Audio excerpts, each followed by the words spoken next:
All right, I want to do a little video here on the event that's going on in Wuthering Waves called Depths of Illusive Realm. This event will pop up pretty early on. Most people who are seeing this video probably have already had it pop up. I assume it will be an event that will maybe rotate and have like different variations of it or something, because it's very similar to Honkai Star Rail's Simulated Universe event that resets every week and occasionally comes out with specialty modes that add new levels of difficulty and different mechanics and stuff like that. I'm assuming they're going to do something very similar with this game. Currently the event is going to go for 28 days. Hopefully they rotate them out a little bit faster than that, because while the rewards and stuff in here are pretty good, I think most people felt like Honkai Star Rail, one of the best, funnest things to do in it is Simulated Universe, and it lets you play fast and loose with sort of the rules of the game and let you power up characters well beyond what they would be outside of Simulated Universe. And it's just fun. It's just a fun like little theory crafted world to jump into and sort of like scale up a character to crazy levels.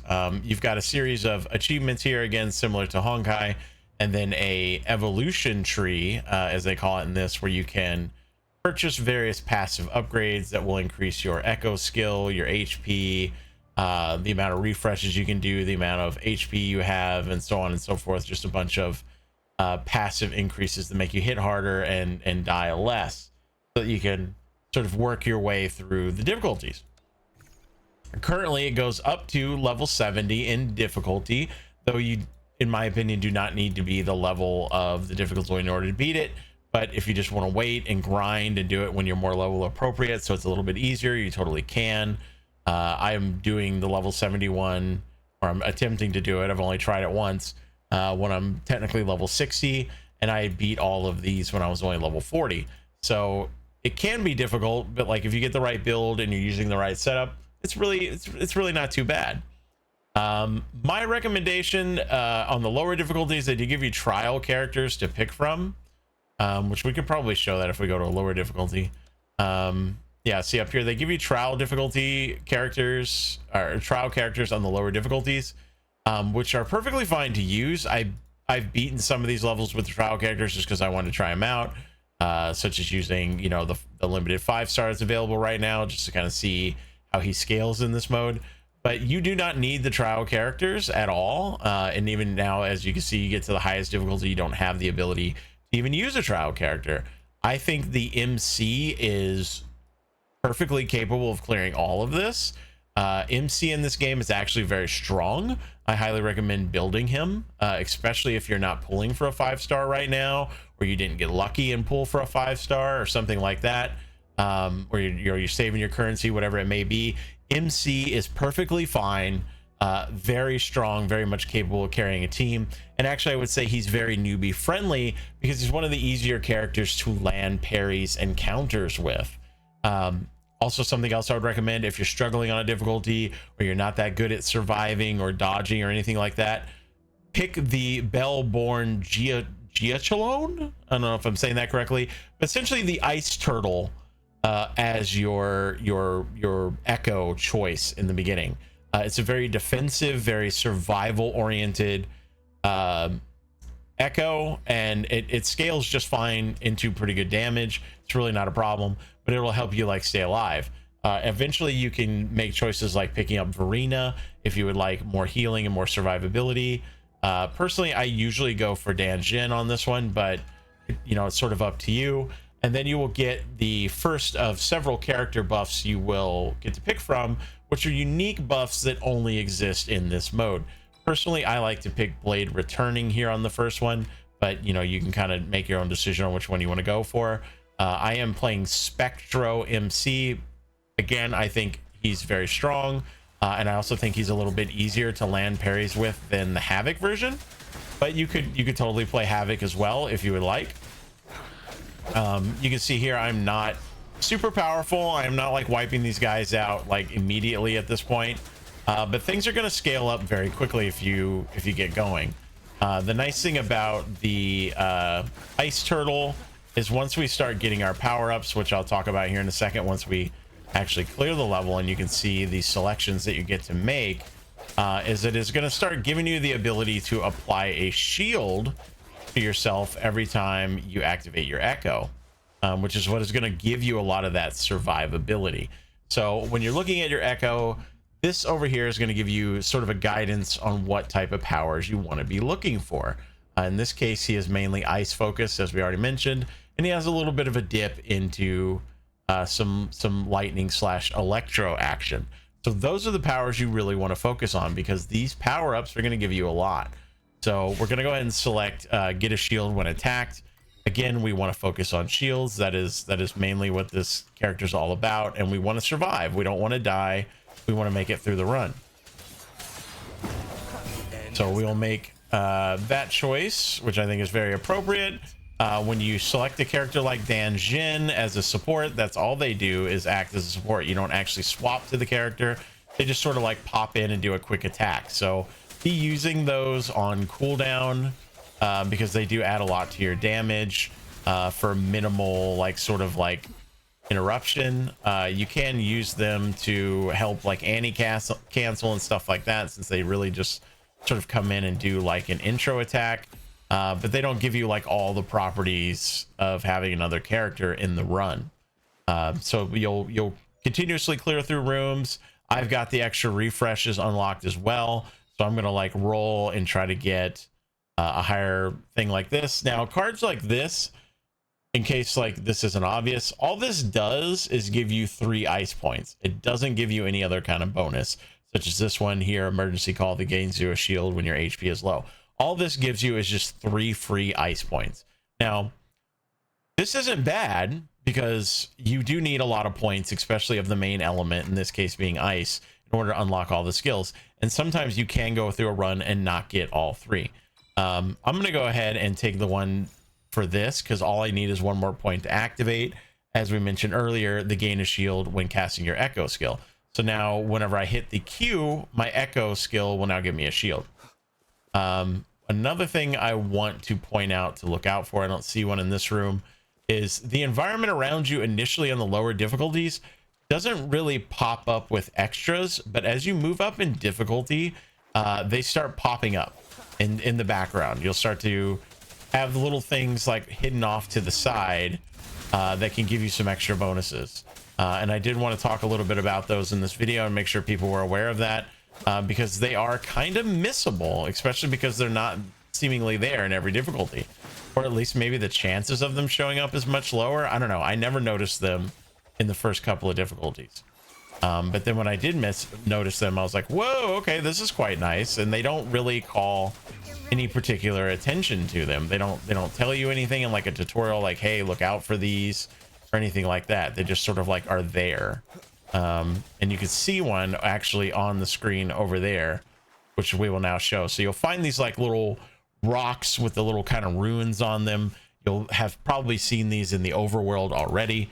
In this case, you just need to slap them. They do not always have something in them, but there's a pretty good chance they will have the metaphor cat hidden within them, which is just another like a free upgrade. And you need to get those if you want to try to max out your echo in a single run, which obviously you want to do. The stronger you are, the easier it is to clear the run, or it's just straight up more fun to just do more damage and to trigger more effects and to cause more chaos.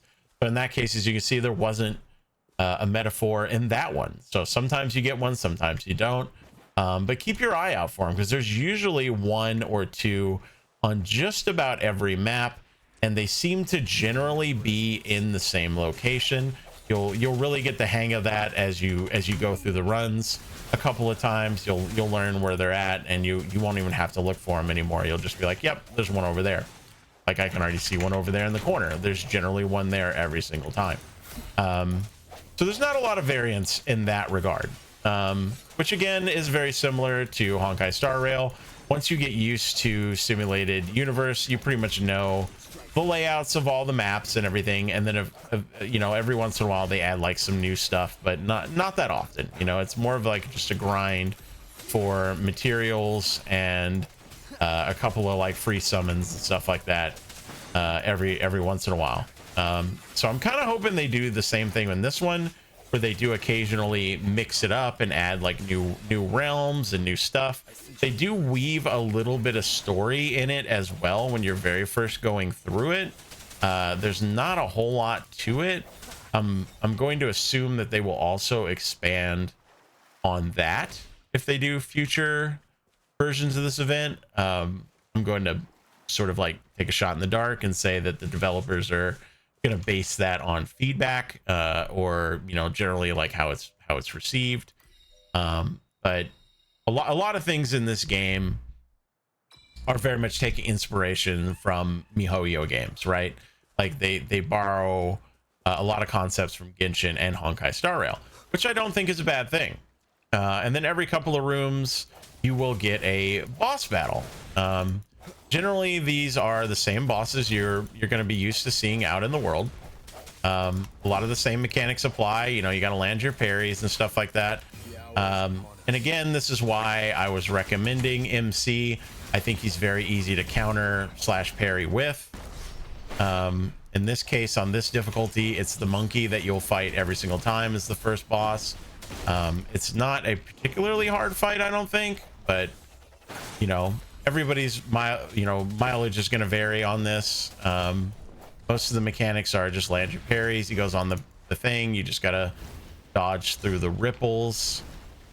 This isn't really meant to be a video that goes in depth on like mechanics and strategies and stuff like that.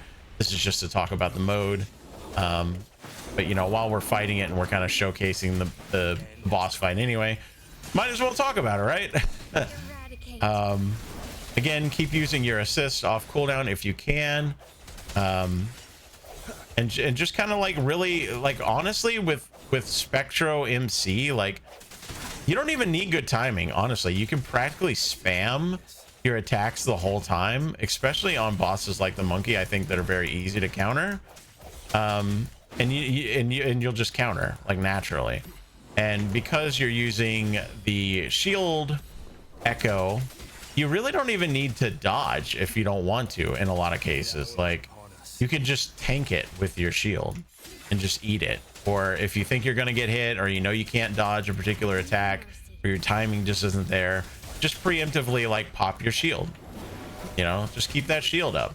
And as you get more and more passive upgrades, that shield's just going to get stronger and stronger and stronger and stronger. It's really like a pretty new player friendly mode right now. We'll see how this scales up if they do like even harder ones in the future, but for right now it's pretty easy. It's pretty approachable. You just need the main character.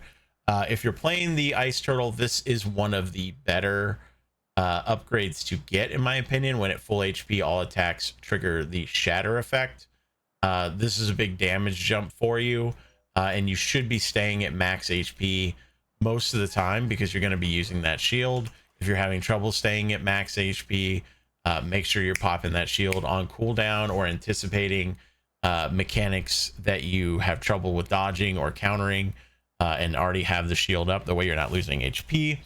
There are some buffs that increase the amount of healing you receive when you have a shield up, heal you when you do damage with a shield up, things like that. Those are going to be also very, very helpful to you. At this point, you kind of you can pick whatever upgrades you want. I generally like getting the one that increases basic attack damage significantly, but I didn't have that one pop up this time. I do like to get sword point. The extra basic attack after resonant skill generates extra sword wheels. That's the little swords that spin around you. They're very useful. They do a lot of damage, sort of like a passive thing. You don't have to put a whole lot of thought into that. Some of the wording on some of the skills and upgrades in this can be like very, wordy and sort of confusing at times, especially if you're not super familiar with all the terminology and stuff like that. Lightning is also a good pair because it gives you like less cost on your ultimate and things like that. Basic attacks reduce cooldown of resonance skill and resonance liberation by 1% on hit. Like a lot of these are just like passive, like that's another reason why the turtle I think is good. A lot of these are they're very simple. You don't have to really think about it. You gain resonant energy on crit. I don't even have to think about that. Like, that doesn't take any thought. You don't have to play around that. You don't have to plan for that.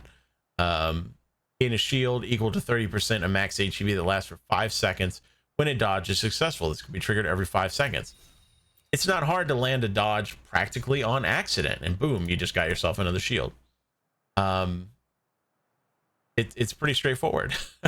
Success, and while you're already focusing on dodging, you can grab stuff like this. Successful dodge increases crit rate by 40%. And a lot of the times landing dodges, especially on the regular mobs, really not that hard. You know, like these are not, a lot of the bosses in here are not like super hard, you know, and you're gonna scale like crazy anyway. That's the point. And part of the fun that I think exists of this mode and simulated universe and Star Rail is it like I said earlier, it powers up your character to a level that you're just never gonna get to in the outside world unless you're a whale. And even in some cases, whales can't even get to these levels because these powers that they give you in here are strictly only available in this mode. You're not going to get them anywhere else. So it's really fun to just play around with it. You can come in here. I think it's perfectly fun just for the enjoyment of it to do runs of this mode as I do simulated universe sometimes in Star Rail, not even to finish the event, just to come in here and like mess around with the combat and just have fun with the ridiculousness of the damage output that you can have. Like, honestly, maybe some people disagree with me. Maybe some people will only do content if they're getting something out of it. But sometimes I think it's fun to just go in and smack stuff in these modes just for the hell of it. And in this game in particular, right? Because this game really is all about the combat. And here's one of those upgrades I talked about earlier, HP restored when a shield disappears. This just gives you passive healing. So if you take some damage, you're getting a little low, pop that shield up, even if you're not, you know, needing it at that exact moment. Bit of a risk, but the cooldown isn't that long, and you can get some healing back. You can do this in between levels as well. If you took some damage in the previous fight, you know, pop a shield up, get that healing in, you know, take advantage of the downtime in between levels. You know, and just really just abuse the hell out of this mode, because that in my opinion is the point. I feel like the developers get to have a little bit of fun with this. They don't have to worry about balance. And like, say you can do this all with the MC as I'm showing here. Like, you don't need a special character. I don't have a 5-star weapon. I don't even have a particularly good 4-star weapon. And it's not even all the way leveled up, I don't believe. You know, like, this is not an optimal build character by any means. I haven't farmed echoes or anything like that.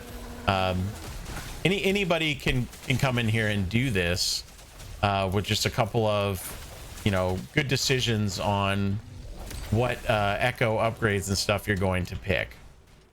This one's kind of annoying. I kind of hate this room in particular because they keep throwing the ice on top of you, and I get kind of annoyed with that.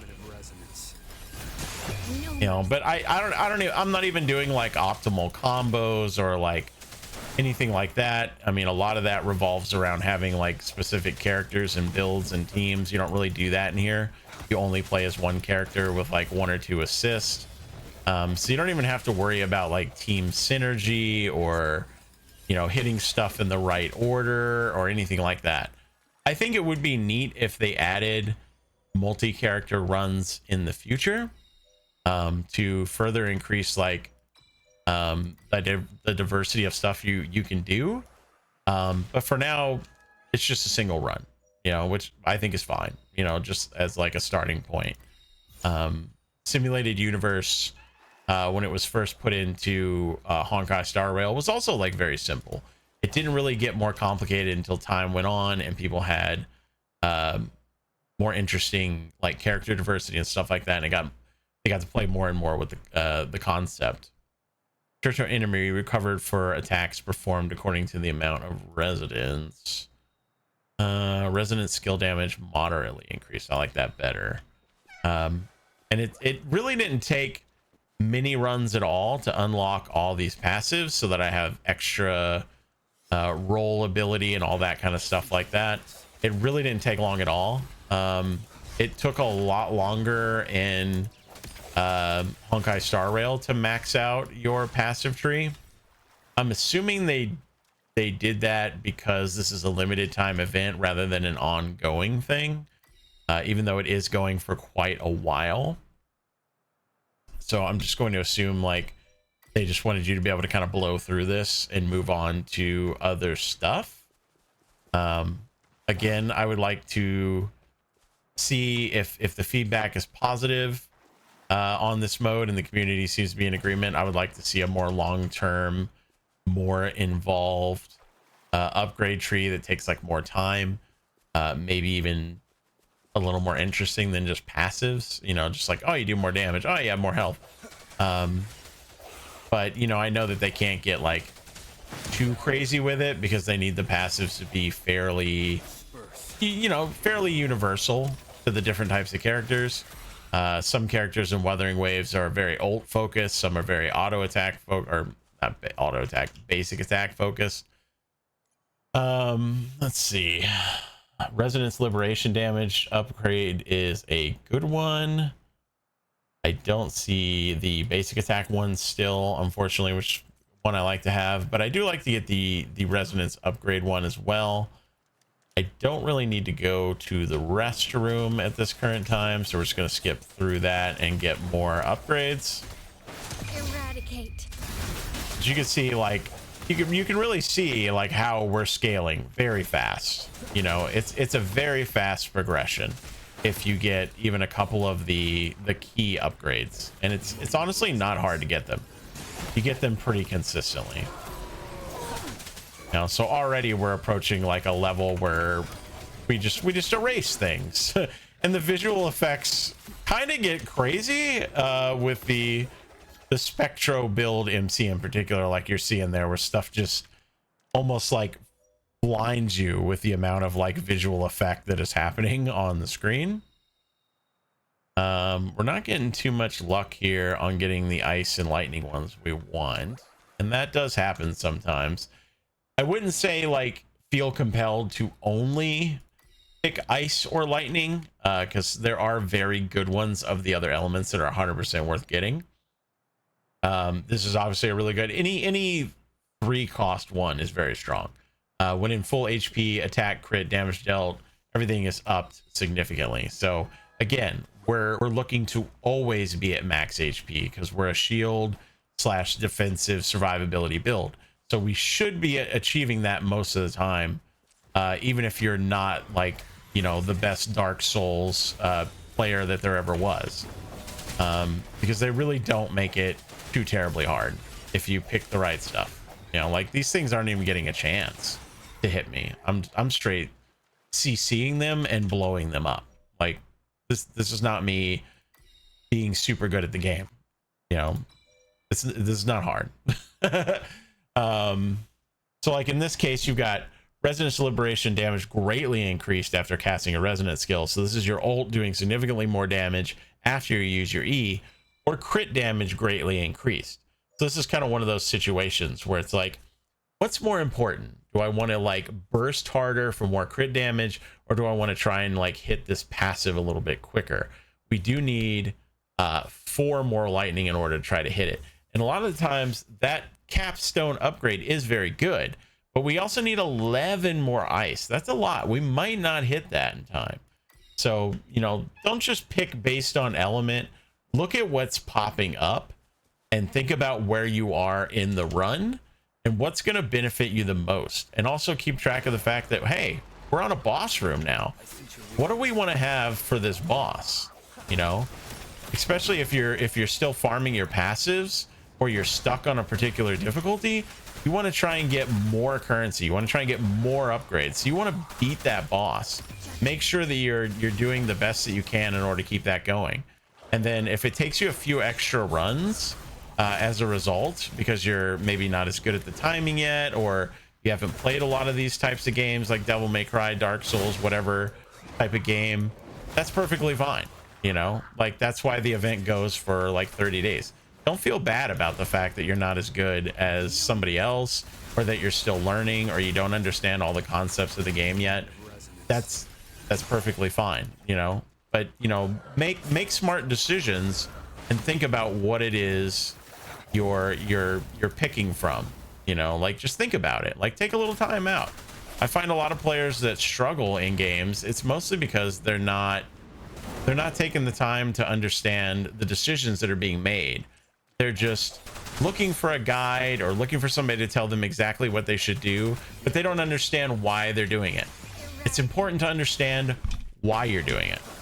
And that's why I try to explain these decisions in videos that I make, because I want to make you guys better players. I do want you to come and view my content and follow my guides and listen to the things that I tell you. But I want you to understand why I tell it to you so that you can get better at the game too. You know, and hopefully you will be the person who tomorrow will figure out a better build, or, you know, if you join my Discord and become a part of my community or join us in streams, you'll be able to educate me on some stuff. And that happens all the time. It's been a constant throughout my gaming career. I have encountered so many people who are brand new to the game, and I taught them everything they knew, and then they asked a question about, well, why don't you do this, or why don't we try that? And all of a sudden I'm like, you know what, I don't know, I always just kind of overlooked that, or I never thought about it, and all of a sudden they turned me on to some stuff that was completely new. So don't discredit yourself just because like you're not the best today. You could be really good tomorrow, or you could have something very valuable to contribute that has absolutely nothing to do with your skill level. Never be afraid to speak up and contribute to the community out there. Make your own videos, post about your own guides, comment down below on this video. Come join us on the stream, twitch.tv/RevBrucifer. Follow my Twitter, hit me up on there with a DM or a suggestion, a video you might want to see, anything up of the above. You know, hit me up on any socials, and shoot me your ideas, contribute your thoughts. I welcome your feedback, whether or not you like the video. If you don't like the video, I think both are perfectly valid. I would love to hear about it. And hopefully this helps you sort of get your feet underneath you if you're struggling with this mode for any particular reason. I'm going to finish out this run. We'll see if we get a dub or not. I'll try and comment down below whether or not we get the win. This is already running a little bit long. I don't want it to run like super long. But really, this is all you need to know. Spectro MC, very strong. Havoc, also perfectly good. Very easy to counter / parry with. Very easy to dodge with. Very short, snappy animations. The Ice Turtle Echo, very good for learning the game and being able to make a lot of mistakes. It does a little bit less damage, but the survivability is significantly higher. And just try and hit those builds, select those 3 element capstones, and really take a second out to read the upgrades you're getting and understand what they do, and play around with them a little bit and have a little bit of fun. If you find a particularly good build or a particularly good echo or character combination that you would like to share, let me know about. Again, feel free to hit me up down below in the comments or join us in the Discord. If you want to join the Discord, I will post an invite link for that in video description, or join us over again on Twitch at RevBrucifer, and do !Discord in the chat, and an invite will pop up for you. Happy hunting out there.